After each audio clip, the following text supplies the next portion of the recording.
से ज्यादा मुसलमान गुजरात में, कश्मीर से ज्यादा मुसलमान उत्तर प्रदेश में, कश्मीर से ज्यादा मुसलमान बिहार में, कश्मीर से ज्यादा मुसलमान आसाम में।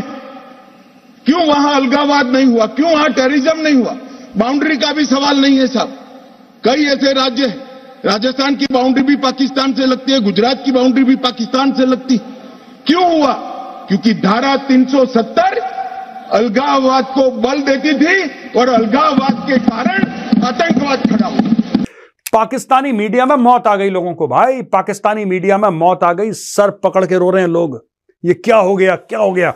कोई कहता है जिहाद फी सबिलिल्लाह, चढ़ जाओ घोड़े पे और तलवार लेके लाल किले के ऊपर सबसे लाली परचम इंशाअल्लाह लहरेगा, इंशाअल्लाह। आप भी बोलिए इंशाअल्लाह। ठीक है भाई, एक तो ये हो गया। आज एक बड़ा फैसला आया है इंडियन सुप्रीम कोर्ट की तरफ से और जारी बात है इस फैसले ने वैलिडेट किया है प्राइम मिनिस्टर मोदी के उस पॉलिटिकल एक्ट जो कि उन्होंने इस वक्त इंडियन जो पार्लियामेंट के जरिए से जो एब्रोगेट किया था आर्टिकल 370 कॉन्स्टिट्यूशन से। मगर जब इतिहास सिद्ध कर दे, समय सिद्ध कर दे ये फैसला गलत है, देश के हित में वापिस आना चाहिए। अभी भी मैं कहता हूं वापिस आइए, वरना जितने बचे हो इतने भी नहीं बचोगे। मजे की बात है ओआईसी का जो सेकंड इंपॉर्टेंट मोस्ट एजेंडा है वो कश्मीर का है, ठीक है, लेकिन उधर फलस्तीन की दाल नहीं भी गल दी तो साढ़े कश्मीर को किसने सुनना है।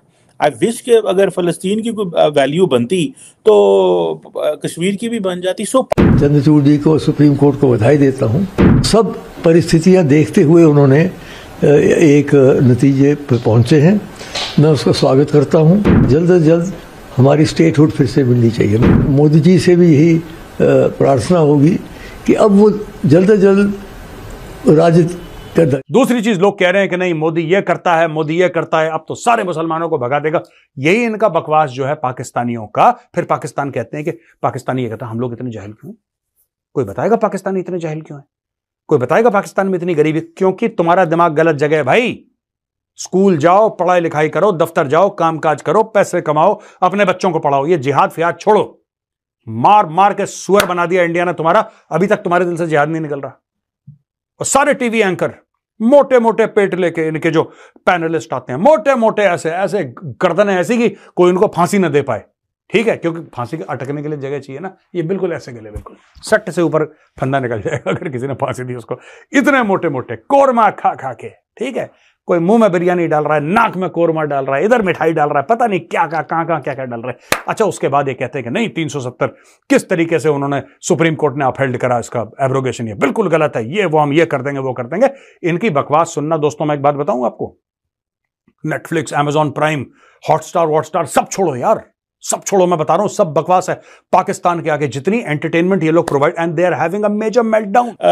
और सो ये जो फाइनल जो फैसला होना है जम्मू एंड कश्मीर का, वो यूएन सिक्योरिटी काउंसिल की जो करारदादें हैं उसके मुताबिक होना है। जारी बात है पाकिस्तान ये कहता तो है, लेकिन पाकिस्तान की कौन इंटरनेशनल कम्युनिटी में सुनेगा, कौन इन चीज़ों को मेंटेन करेगा। माजी में रशिया चीज़ें वीटो कर देता था, अमेरिका हमारे साथ होता था। आज तो आप P5 के जितने मुल्क हैं उनमें सिवाय चीन के पाकिस्तान के साथ तो कोई नहीं खड़ा होगा। चीन भी वो जो है सिर्फ अकेला ही रह जाएगा। सो पाकिस्तान कहता है जी इंडिया को यूनिलैटरल डिसीजन लेने का कोई फैसला नहीं है और ये एक डिस्प्यूटेड टेरिटरी है। और ये जो इंडियन सुप्रीम कोर्ट ने ये जो फैसला किया है, ठीक है जी, कि और हम जो इंडिया का जो कॉन्स्टिट्यूशन है और जम्मू एंड कश्मीर उसको एक्नॉलेज ही नहीं करते। जय हिंद दोस्तों। तो जैसा कि पाकिस्तानी मीडिया चर्चा कर रहा है, चर्चा क्या कर रहा है वो कहते हैं वो वाला रोना छोड़ो, मतलब खून के आंसू बहाने में लगा हुआ है पाकिस्तान का मेन स्ट्रीम मीडिया। क्या क्योंकि सुप्रीम कोर्ट का ये जो निर्णय है ऐसा वैसा, मतलब हजार तरह की फफूंदे इन लोगों को बताइए। अभी तक उम्मीद है, खुद का देश टूटने की कगार पर है। आतंकियों ने कुछ, आप यकीन नहीं मानोगे, टीटीपी जो तहरीक तालिबान पाकिस्तान है, पाकिस्तान के कई इलाकों पर उसका वर्चस्व बिल्कुल कायम हो चुका है। वहाँ पर उन्हीं का कंट्रोल है। अब बताइए आप, जिसके खुद के देश में सेना से कंट्रोल छीनकर एक आतंकी संगठन कंट्रोल लिए बैठा है, उसको कश्मीर लेने की अभी भी उम्मीद है। अभी भी उम्मीद थी इन लोगों को। और सुप्रीम कोर्ट ने क्या कहा है? सुप्रीम कोर्ट ने कहा है कि एक देश में दो झंडे कैसे हो सकते हैं, दो प्रधानमंत्री कैसे हो सकते हैं, किसी एक राज्य को अलग से दर्जा कैसे दिया जा सकता है, बाकी के राज्यों के साथ भेदभाव क्यों होगा, सभी के साथ समान स्वाभाविक है, हर राज्य के लिए एक ही कानून होगा ना। कश्मीर के लिए कुछ अलग विशेषताएं, बाकी राज्यों के लिए कुछ अलग विशेषताएं, ऐसा तो नहीं हो सकता। तो सुप्रीम कोर्ट ने भी वही कहा है जो गवर्नमेंट ने 370 हटाने से पहले कहा था। तो आप इस तरह की ये जो बेवकूफ़ी वाली बातें हैं उनसे सिर्फ पाकिस्तान की जनता को जो चूरन बेचते हो उसी को दे सकते हो, और वो चूरन के लिए भी तैयार है। पाकिस्तान की जनता भी उसी टाइप की है। बड़े से बड़े इंस्टीट्यूट में पढ़ा हो व्यक्ति, उससे भी आप बात कर ली, हमारे पास जज्बा है, हम जिहाद करेंगे, हम गजवा हिंद करेंगे। इनके जो अभी आपने नवाज शरीफ का जो दामाद है उसका स्पीच सुना हो तो वो क्या बोल रहा था, उसने कहा था कि मुसलमानों तैयार हो जाओ गजवा हिंद के लिए, जिहाद के लिए तैयार हो जाओ। मतलब स्वाभाविक है, यदि वो जिहाद के लिए गजवा हिंद के लिए तैयार नहीं होंगे तो क्या होगा। तो इनसे पूछेंगे कि हमें रोज़गार दो, इनसे पूछेंगे कि देश की ये माली हालत हुई है वो कैसे हुई है, वो वहाँ की जनता भी पता नहीं विकलांग है क्या है, वो इनके साथ खड़ी हो जाती है। अरे भैया पहले अपने देश को विकसित तो बनाओ, फिर कश्मीर पे चर्चा कर लेना। कश्मीर में जिस हिसाब से विकास हो रहा है ना, वो पूरे पाकिस्तान में कहीं नहीं हो रहा।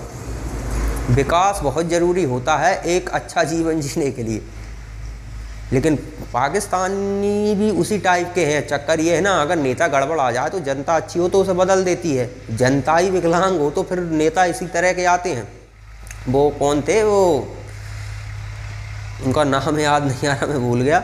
उन्होंने कहा था कि जिस देश की जनता मुफ्त खोरी, मतलब हर तरह से दिमागी तौर पर मतलब लालची लोभी जनता होगी, उस पर फिर इसी तरह के राजा राज करते हैं, क्योंकि उसी तरह का चूरन बेचते हैं। पाकिस्तान में कोई भी नेता खड़ा होता है तो वो ये कहे कि मैं ये डेवलपमेंट करूँगा, वो करूँगा, इस तरह से रोज़गार दूंगा, वो करूँगा। इतनी बातें कहने के बाद दूसरा बंदा यदि कह दे कि हम जिहाद करेंगे, बस पूरा पब्लिक वोट उसी को दे आएगी। इस मानसिकता के लोग हैं तो फिर उन लोगों से आप क्या उम्मीद करोगे। तो ये कश्मीर का चूरन तो उन्हें देना पड़ेगा, तो कुछ ना कुछ बयानबाजी तो करनी पड़ेगी ना, अपनी जनता को बताना तो पड़ेगा कि अभी भी कश्मीर हम लेंगे, उम्मीद है अभी भी। तो सुप्रीम कोर्ट के निर्णय को भी ये लोग गलत साबित करने पर तुले हुए हैं। पीओ के तुम्हारे हाथ से जाने वाला है, तुम्हें अभी भी यकीन नहीं है, और यकीन तभी भी नहीं आएगा जब पीओ के चला जाएगा, तभी भी ये जनता को वही चूरन बेचेंगे और जनता वही चूरन खाएगी। इनकी जनता भी उतनी ही समझदार है, क्योंकि उन्होंने जनता को शिक्षा ही उस हिसाब से दी है, तो वो उसमें कोई फ़र्क नहीं है। जनता भी इनकी बहुत इंटेलिजेंट है। आईक्यू लेवल देखें तो मैं कह रहा हूँ कि आइंस्टाइन का आईक्यू लेवल थोड़ा कम पड़ सकता है, उस टक्कर तो नहीं दे पाएगा पाकिस्तान की जनता के आईक्यू लेवल को। आइंस्टाइन का आईक्यू लेवल टक्कर नहीं दे पाएगा। थोड़ा बहुत कह सकते हैं कि 19-20 का अंतर रह जाएगा, अंतर तो रह जाएगा। आइंस्टाइन यहाँ पर अपना दिमाग नहीं चला पाएंगे, यहाँ पर पाकिस्तानी ही चला सकते हैं, क्योंकि उतना ही दिमाग है इन लोगों को, शिक्षा ही उसी हिसाब से दी है। इनको कोई इनसे पूछो कोई भी, जब ये रिएक्शन वाले चैनलों पे पूछते हैं ना वो माइक लगा के कि बताइए कि भारत की सेना तो दुनिया की चौथी सबसे पावरफुल सेना है, तो उससे हमारा मुकाबला कैसे होगा, तो ये लोग कहते हैं कि हमारे पास जज्बा है। इनको सिखा दिया गया कि बस तुम्हारे पास जज्बा है, उधर से वो हाइपरसोनिक मिसाइल आ रही होगी जो कि कई मैक की गति से चलती है, और अभी तक सुपरसोनिक मिसाइल होती है एक, वो भी भारत बनाने की ओर है, रूस के साथ हम बना रहे हैं मिलकर। उस मिसाइल को आज तक कोई ऐसा एयर डिफेंस सिस्टम नहीं है जो रोक पाए। वो निकल गई माने निकल गई, जिसने छोड़ दी है वो भी अब कुछ नहीं कर सकता, टारगेट को हिट ही होना है। वो मिसाइल यदि आ रही है ना, तब भी ये लोग कहेंगे हमारे पास जज्बा है, वो मिसाइल लौट के वापस ही चली जाएगी। इस लेवल का आईक्यू लेवल है इनका। पाकिस्तानी है, पाकिस्तानी अभी भी ख्वाब के जो पुलाव होते हैं वो पकाने में लगे हुए हैं।